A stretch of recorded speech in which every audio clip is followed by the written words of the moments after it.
Amin, amin. Terima kasih. Jadi ini kita semua bertujuh ya. Ada tambahan lagi nggak kira-kira? Atau cukup 7 ini aja? Iya Bu, kita mulai aja. Sudah, nggak ada yang ditunggu lagi? Udah Bu. Oke. Sekarang coba biar konsen apa yang saya sampaikan. Ditepuk temennya kanan kiri, depan belakang. Nggak boleh ngantuk. Ya, nggak boleh ngantuk ya. Ya. Jadi hari ini saya mau mengajarkan mengembalikan kuasa dan otoritas. Karena firman Tuhan kali ini akan memulihkan hidupmu, jadi dimohon perhatikan ya, jangan ada yang ngantuk ya. Dari bertujuh ini siapa yang sudah berkeluarga, yang sudah mempunyai istri? Coba angkat tangan. Punya anak? Semua sudah ya? Yang belum hanya yang belum ada 2 ya. Oke, Papa. Ini bisa buat modal untuk besok. Jadi jangan takut menikah ya, yang belum menikah.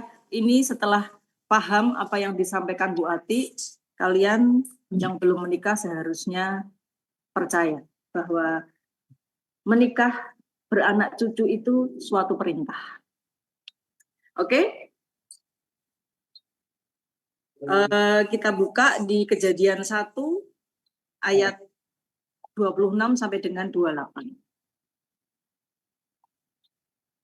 Kejadian 1 ayat 26. 26 sampai dengan 28.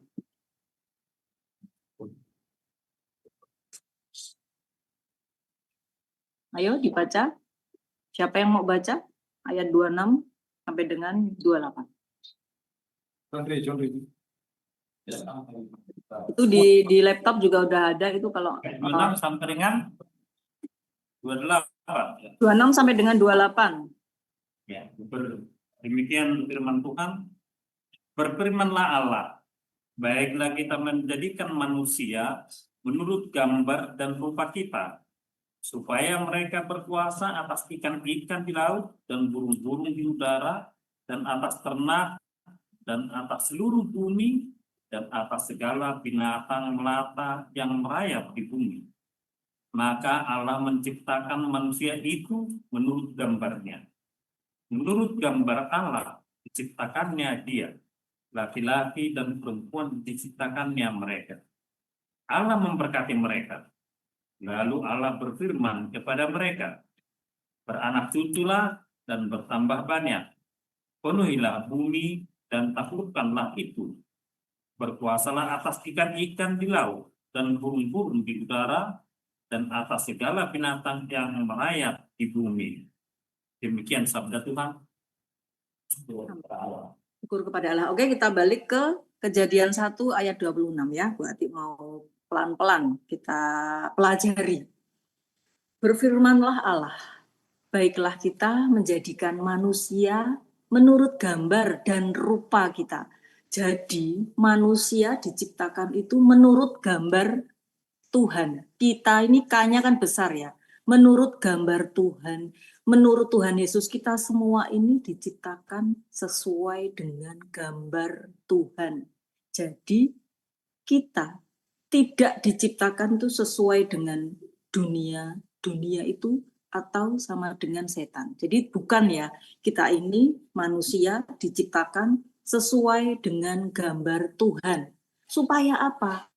Supaya mereka semua berkuasa atas ikan-ikan di laut, atas burung-burung, atas ternak.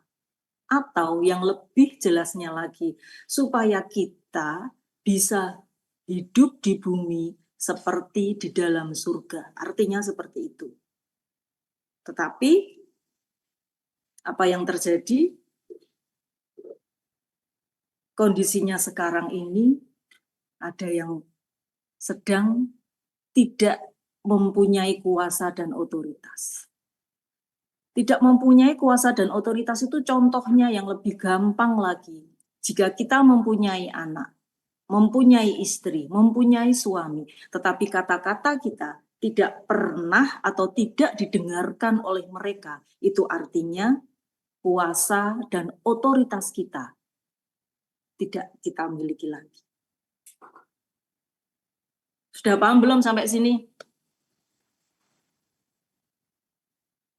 Halo? Ya Bu. Belum paham ya? Saya ulangi lagi. Sudah paham belum sampai di sini? Maksudnya apa sih? Mempunyai kuasa dan otoritas itu. Maksudnya ini loh, supaya kita semua itu hidup di bumi seperti di dalam surga, bisa menikmati, bisa menguasai semua ikan-ikan di laut, burung-burung di udara, hidup kita terberkati. Maksudnya tuh itu. Karena tertulis dalam firman Tuhan, harusnya tuh hidup kita diberkati. Tetapi mengapa hidup kita atau sekarang ini kalian semua sedang di dalam penjara? Dari kitab Kejadian sampai dengan kitab Wahyu, itu Tuhan sudah menciptakan sebuah keluarga. Contohnya Adam dan Hawa. Adam dan Hawa kan keluarga ya. Benar kan ya? Setuju ya, sepakat ya?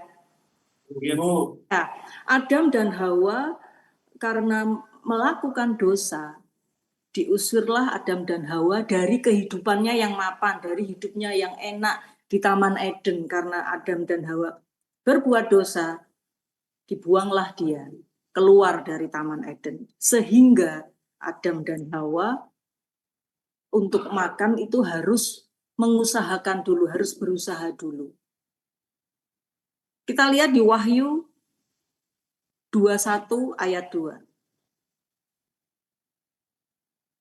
Wahyu 21 ayat 2. Ayo dibaca sama-sama. 1, 2, 3.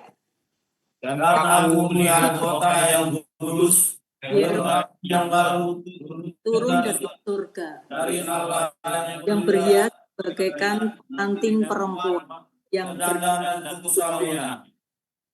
Nah, kita semua ini adalah orang-orang yang sudah ditebus oleh Tuhan Yesus. Sehingga kita sebenarnya kalau sudah dibaptis, sudah percaya sama Tuhan Yesus, dengar nggak? Masih dengar saya nggak? Dengar ya? Jadi dari 21 ayat 2 ini sebenarnya Tuhan itu mengembalikan kuasa dan otoritas kita. Jadi kalau kita sudah percaya Tuhan Yesus, kita dibaptis, seharusnya kita ini kembali ke Kejadian 1 ayat 26 ini. Menguasai atas ikan-ikan, menguasai ternak, hidup di bumi seperti di dalam surga. Harusnya seperti itu. Nih ya. Kita diciptakan sesuai gambar Tuhan supaya menguasai ikan-ikan di laut. Gimana, suara saya hilang lagi? Halo? Gimana? Putus-putus?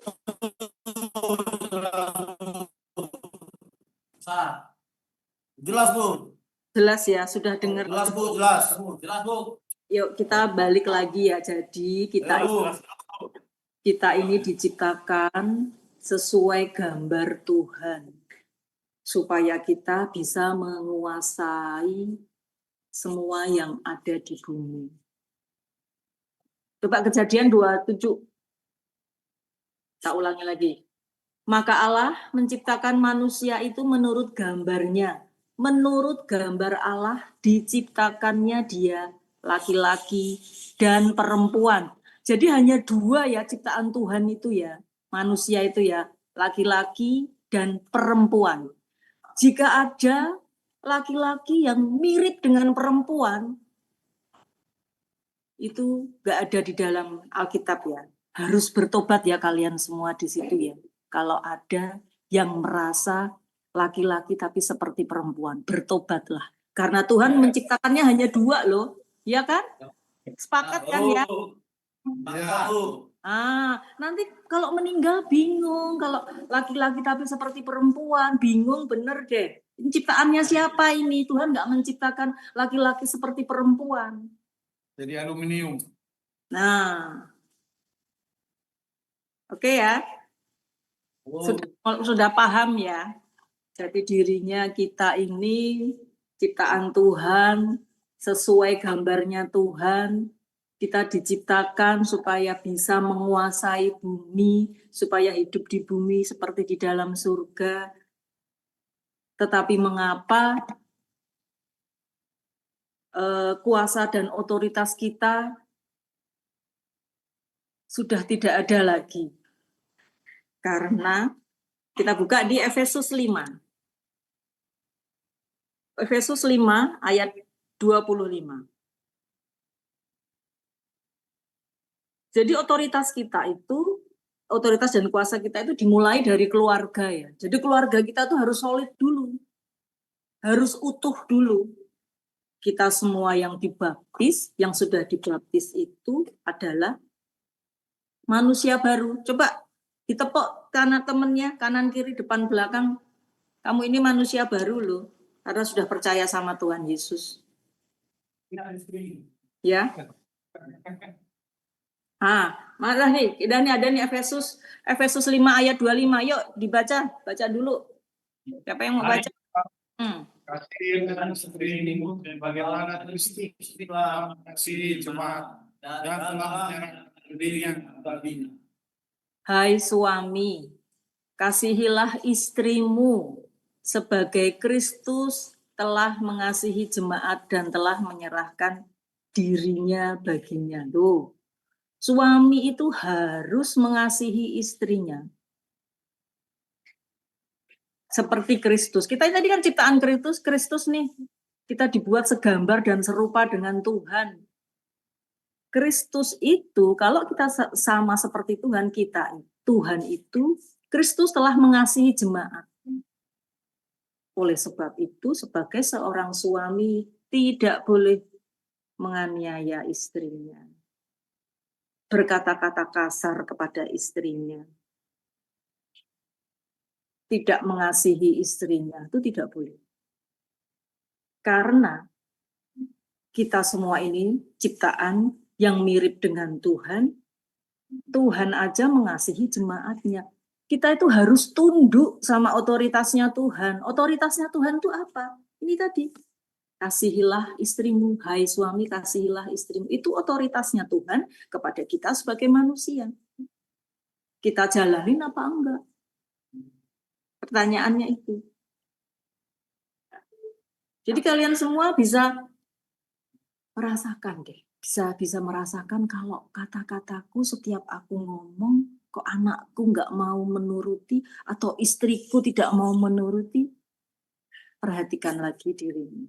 Apakah sudah sesuai dengan perintah Tuhan? Hai suami, kasihilah istrimu. Sudah belum? Lanjut ayat 26. 28. 28. Yuk dibaca. Demikian juga suami mengasihi istrinya, sama seperti dirinya sendiri. Siapa yang mengasihi istrinya, mengasihi dirinya sendiri. Kalau Kalian semua mengasihi istrimu, otomatis kamu tuh mengasihi dirinya sendiri. Jadi kalau pasangan suami istri ini berantem terus, ini sama saja menyakiti dirinya sendiri. Oleh sebab itu, kenapa ada yang sakit-sakitan? Biasanya kalau suami istri berantem terus, salah satunya sakit atau dua-duanya sakit. Perhatikan itu. Ini suatu pegangan yang harus benar-benar dipahami. Demikian juga suami harus mengasihi istrinya. Tidak ada tertulis istrinya harus rajin, istrinya harus cantik, istrinya harus duitnya banyak. Enggak ada loh. Teman-teman coba dibaca lagi. Demikian juga suami harus mengasihi, enggak peduli istrimu jelek, enggak peduli istrimu sekarang gemuk, bla bla bla, enggak menarik lagi. Tetap harus kalian kasihi. Karena istrimu itu seperti tubuhmu sendiri. Kalau kamu menyakiti istrimu, sama saja kamu menyakiti dirimu sendiri dan mengakibatkan kamu sakit. Sampai di sini paham? paham, Bu. Paham ya? Jangan berantem terus ya sama istrinya ya. Ya, disayang istrinya, kasihan. Ya. Jadi nanti kalau istri-istrinya itu sebenarnya juga perlu belajar ini ya. Kalau ada istrinya mau Zoom sama Bu Ati, tak bikinin Zoom tuh khusus istri-istri. Itu juga istri itu ada pegangannya juga. Ya harus tunduk sama suami. Saya sebagai seorang istri tunduknya sama suami. Kalau suami tunduknya sama otoritas Tuhan. Otoritas Tuhan, perintah Tuhan apa? Harus mengasihi istrinya. Begitu. Di Alkitab juga tidak tertulis sebagai seorang istri harus tunduk kepada suami, itu tidak tertulis juga suami yang baik, suami yang duitnya banyak, enggak. Pokoknya seorang suami apapun bentuknya tuh istri harus tunduk. Itu saya karena paham saya lakukan. Mau suami saya pulang kerja malam, pulang keadaan capek marah, ya saya sebagai seorang istri saya tetap tunduk kepada suami saya. Begitu contohnya ya. Ya, sekarang kita baca di Yakobus 4. Yakobus 4 ayat 7 sampai dengan 8.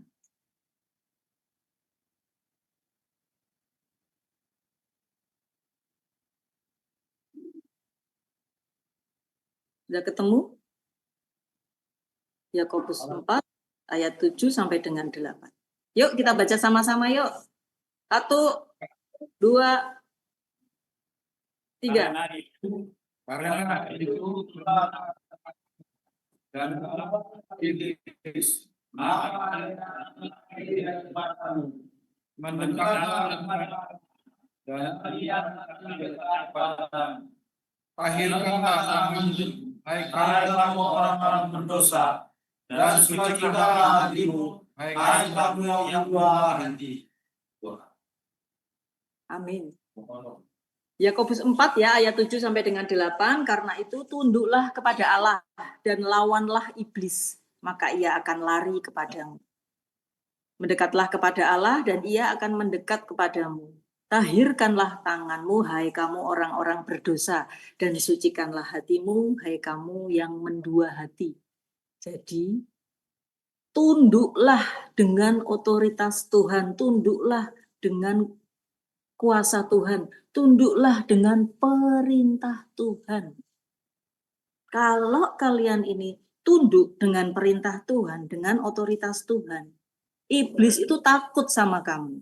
Jadi, kalau kata-katamu didengar oleh teman-temanmu, didengar oleh istrimu, oleh anak-anakmu, kalian ini berarti tunduk kepada Tuhan. Caranya tunduk kepada Tuhan seperti apa? Baca firman Tuhan, lakukan perintahnya. Mendekatlah kepada Allah, bacalah firman Tuhan dan lakukan, praktekkan. Sekarang pertanyaannya, mengapa harus melawan iblis? Kenapa? Kenapa sih iblis harus dilawan? Nggak temenan aja sama iblis? Apa kira-kira jawabannya kenapa iblis harus dilawan? Apa? Nah, iblis sering menyesatkan. Sering menyesatkan. Iblis itu sumber masalah. Penyebab kalian bisa di dalam lapas karena apa? Iblis. Iblis. Jadi harus kamu lawan. Caranya melawan bagaimana? Tunduklah kepada Allah. Oh, listrik di. Di mana?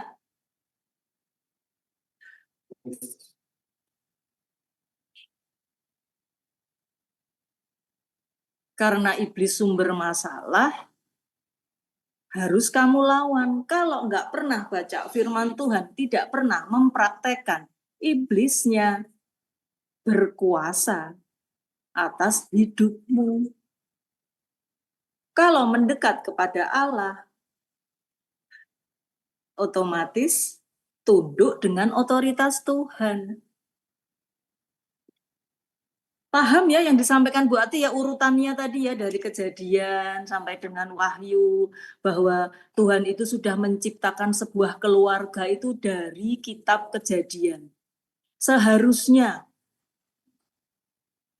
karena kita diciptakan serupa dan segambar dengan Tuhan, kita ini menguasai bumi, menguasai semuanya. Seharusnya tertulis di kitab Kejadian seperti itu. Tetapi karena dosa-dosa kita, karena ketidaktaatan kita terhadap otoritas Tuhan, kuasa dan otoritasmu lepas atau hilang. Contoh dari kuasa dan otoritasmu hilang tadi. Menasehati istri, istrimu melawan. Menasehati anak, anakmu tidak mendengarkan. Omonganmu itu loh tidak pernah didengar oleh orang lain atau teman-temanmu. Itu menandakan kamu jauh dari Allah. Supaya dekat bagaimana? Supaya iblis itu bisa kita lawan bagaimana tadi? Diapain kalau bisa melawan iblis itu kita harus apa? Dekat sama Tuhan. Dekat sama Tuhan, tunduk sama perintah Tuhan, tunduk sama otoritas Tuhan. Perintahnya Tuhan tadi apa? Kasihilah istrimu, jangan sia-siakan istrimu. Istrimu itu seperti tubuhmu sendiri. Kalau kamu menyakiti istrimu, kamu jahat sama istrimu, sama saja kamu menyakiti tubuhmu sendiri.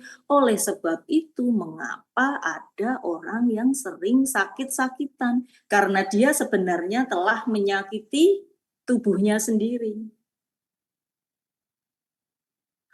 Paham? Paham ya? Coba deh perhatikan, kalau kalian sudah mulai baca Alkitab, terus praktek, perhatikan benar deh. Kamu nasihati anakmu. Jangan ya nak, jangan begini, begini, begini. Pasti anakmu mendengarkan. Tetapi kalau anakmu, kalau istrimu, kalau teman sekitarmu itu tidak mendengarkan apa yang kamu sampaikan, itu artinya kamu telah kehilangan kuasa dan otoritasmu. Jadi, kalau kita semua sudah dibaptis, sudah percaya sama Tuhan Yesus, mau nenek moyang kita dulu pencuri, pembunuh, perampok, pezina. Kalau kita sudah dibaptis, sudah hilang, sudah selesai, kita manusia baru semua. Ya kan? Sepakat ya, kita semua ini manusia baru ya, karena sudah dibaptis, sudah mengikuti Tuhan Yesus ya.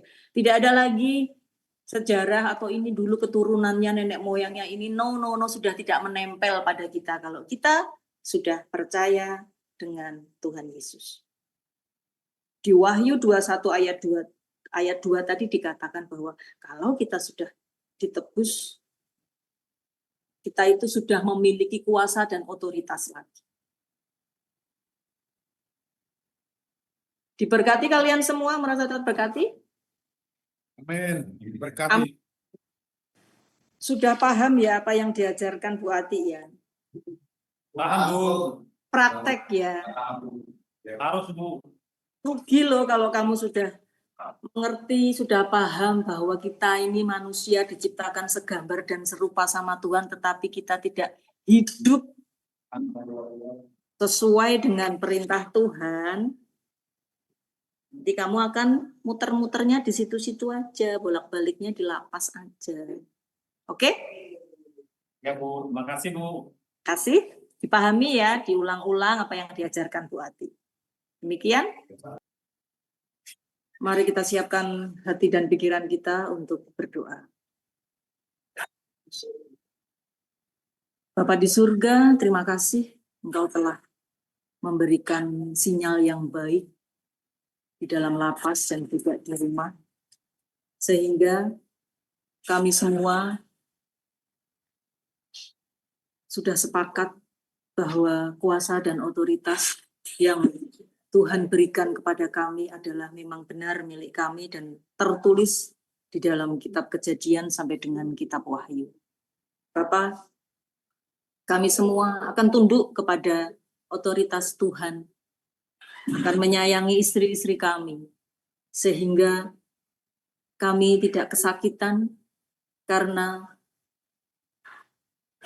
jelas tertulis bahwa jika menyakiti istri, otomatis kita menyakiti diri sendiri. Tuhan, terima kasih atas firman-Mu hari ini, sangat memberkati, dan kami akan senantiasa selalu mengingat-ingat firman-Mu, mengulang-ulangnya siang dan malam, sehingga kami lebih dekat dengan-Mu dan kami bisa mengusir iblis, menjauh dari iblis. Terima berkat, Tuhan memberkati engkau dan melindungi engkau. Tuhan menyinari engkau dengan wajah-Nya dan memberi engkau kasih karunia. Tuhan menghadapkan wajah-Nya kepadamu dan memberi engkau damai sejahtera. Amin, amin, amin. Terima kasih, Tuhan memberkati.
Tuhan adalah terang dan keselamatanku.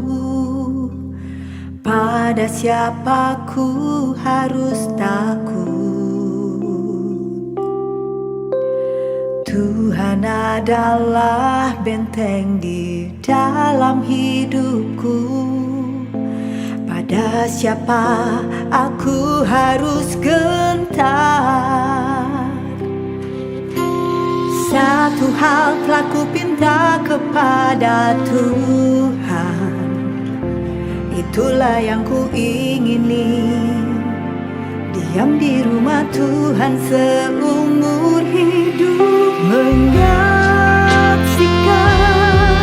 kemurahan Tuhan, menikmati baik kudus-Nya, lindungiku dalam pondok-Nya.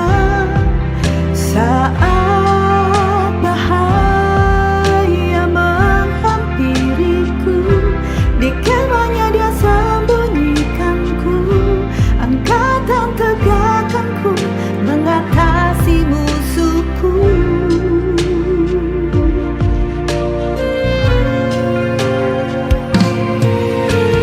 Tuhan adalah benteng di dalam hidupku.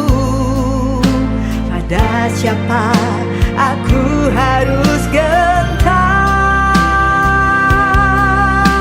Satu hal telah ku pinta kepada Tuhan, itulah yang ku ingini, diam di rumah Tuhan seumur hidup, menyaksikan kemurahan Tuhan, menikmati baik